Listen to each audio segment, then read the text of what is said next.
This is we call it the Montgomery Ward's tractor, 1948. They had the Chrysler six-cylinder flathead engines in them. And then the custom tractors, it was sold by a bunch of different companies. It was the same platform, and they were all made by the same company, but they were basically a Dodge ton truck with a truck rear end with hydraulic brakes with a master cylinder, 5-speed transmission, and flathead Chrysler engines.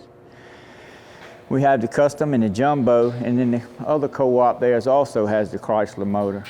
We call all these the orphan tractor section. Well, these were just little oddball companies. There was so many different tractor companies come out after the war. Pretty much anybody had a metal shop was either making engines or tractors or farm implement stuff was selling. Was pretty popular after World War II. All the soldiers were coming back home and going back to work, and they were kind of upgrading. A lot of farms didn't even have tractors till after World War II. Most people were still using horses and mules.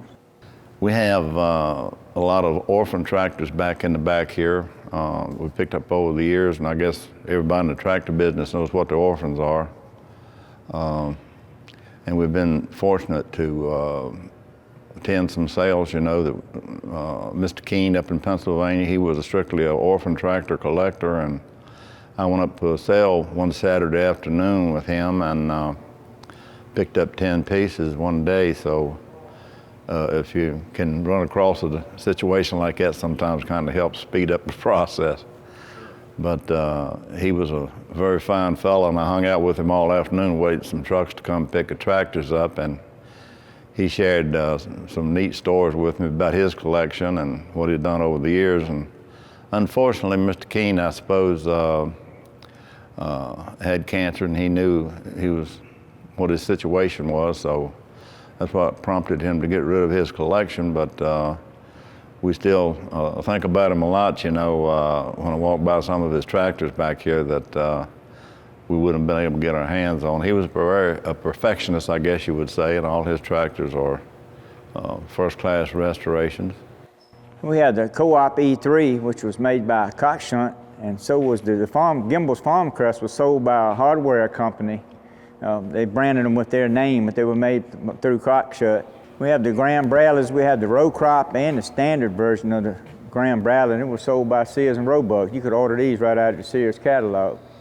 So they're all unique. A lot of them use parts and things from automobiles and other stuff that was available. They kind of restores whatever parts they could get to make the tractors. They come from different companies and things. I like the kind of the hodgepodge of putting stuff together and made it work. They made them work.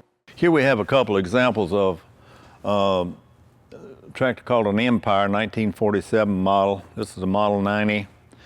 They were mainly used or manufactured with used Jeep parts from World War II. Have a Jeep engine, drivetrain, so forth in them. And they do a road speed of about 40-45 miles an hour. So pretty versatile. They do have a power takeoff, belt pulley, things of that nature, but no hydraulics or three-point hitch on them. The Shepherd diesel here, this company is still in business.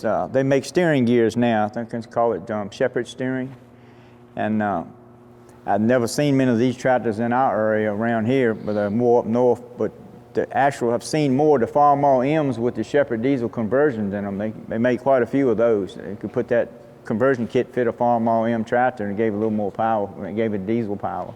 The Rumley 6, 1931. This was the Alice Chalmers bought out Rumley, and it's a good running tractor. They were really smooth engines.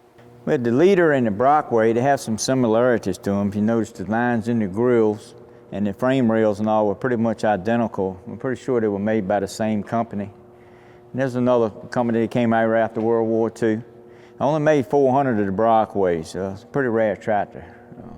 The 37 Huber Model L, hand crank only. The Eagle 6, 1938 row crop, manufactured by the Appleton manufacturing of Appleton, Wisconsin. And we have an Economy made by Sears and Roebuck, or Sears and Roebuck sold them, has a Model A Ford engine in them.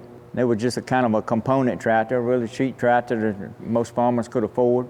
I like the catalog tractors, I call them. Ones like the Gimbel's Farm Crest and the Sears and Roebuck and then the Montgomery Wards. And most people come into the museum have no idea that you could buy a tractor out of a catalog, a mail order catalog back in the day, you know, which Sears sold pretty much everything. If you'd like to learn more about the wide variety of classic tractors, trucks, and cars on display at the Keystone Museum, and maybe plan your visit to this amazing place, visit their website, KeystoneTractorWorks.com.